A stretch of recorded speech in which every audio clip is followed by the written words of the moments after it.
Hello, everyone. So I will be taking this question as the first one. I will make this the first question apparently. How the first question goes like this. It says, how come can God? Sorry, I beg your pardon.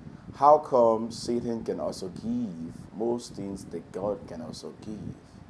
Why can't God stop him or destroy him or probably put him in a separate world?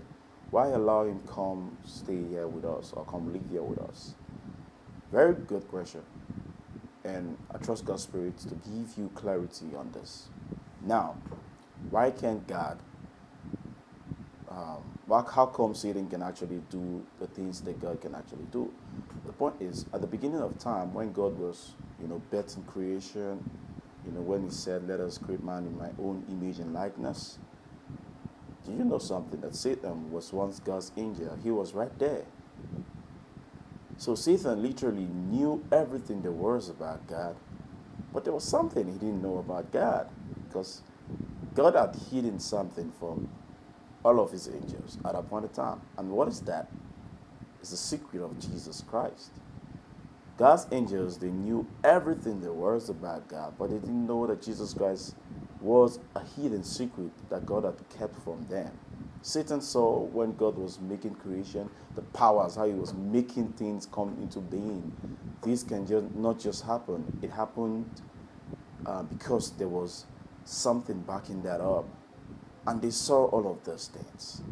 He saw how God was trying to bet creation. And so that's how you see in our world today, see, we have people, they even call them diviners, though, like in those days, they can even put water into a bucket and then look at the future of people, and these people are not in Christ. Why are these things happening? How did they get to see those things? It's because Satan is the god of this air, is the prince of the air, is the god of this world. He was once God's angel. And that's why he can be able to do certain things that he does. But thank God we have Jesus Christ that we can use to dislodge demons when they operate on a dimension, rather in a dimension that we don't want them to. Now, that is why Satan, of which some people are thinking that way, that Satan can actually give. He's given because he has a mission. He's giving them, he's making them get those things at the detriment of their soul. So they ain't getting those things because he's a very good person. He's not a good person, he's a deceiver. And it is always at the detriment of their soul that they get those things. But God's own is sure and it's eternal. Now, that's why you see people get things, most things that God can actually give. But Satan can give something he can't give something without expecting something in return. That's his modus operandi. So why can God stop him, destroy him, or put him in a separate world? God can't do this because there's a set time for Satan to be kicked out of this world. There is a set time for Satan to be kicked out of this world. Let's take cognizance to when Jesus Christ was, before that man that the Bible records, he was filled up with legions of demons. The demons spoke out. They said, "Do not cast us out of the city. Cast us into the swines." Why? Because there's a tendency of demons to remain in the earth to carry out their activities. Jesus would have casted them out of the world entirely, but there was a dialogue that that we, in other words, that we actually we still have legal right here on earth. And Jesus Christ had to cast them into the swine because they need a body. They need something to stay in this earth. Do you understand?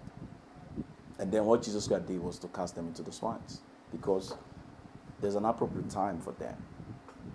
Do you understand? Why did God allow them to live here with us? If those demons are not even here, my preaching will not be effective. I have my own opinion though. If demons are not here carrying out their activities, my preaching will not be effective in our world. I feel when the challenges come, when demons are trying to, that's how I preach the gospel. When I dislodge demons, when I tell demons, check out of this body that is sick, demons, leave this body. This is how I preach without even saying nothing. So I feel them being here is even a fair go for us to make this world a better place. So it's not to the detriment of our very being. So having said all this, I hope I've been able to answer your question I hope I've been able to answer this question. So let me just have a recap, because reiteration is a law of a deep and lasting impression. So how come Satan can actually give most things that God can give? And I say it's because he was once he saw when God was making creation and all of that. He knew everything there really was about God except something. That's the secret of Jesus Christ. Now, why can God stop him? Because there's a tendency of demons to have their way on earth until the appropriate time. So why can God put him in a separate world? There is an appropriate time for that. When Jesus Christ will show forth, and then the believers in Christ will go with him, Satan will not have his way in the world. He will have dominion of the world at that point in time before Jesus Christ will come back for judgment. Having said all this, I hope I've been able to answer this question. I want you to have a nice time and a nice day, depending on your time zone. These are not just mere words. Bye for now. Let's have the second question.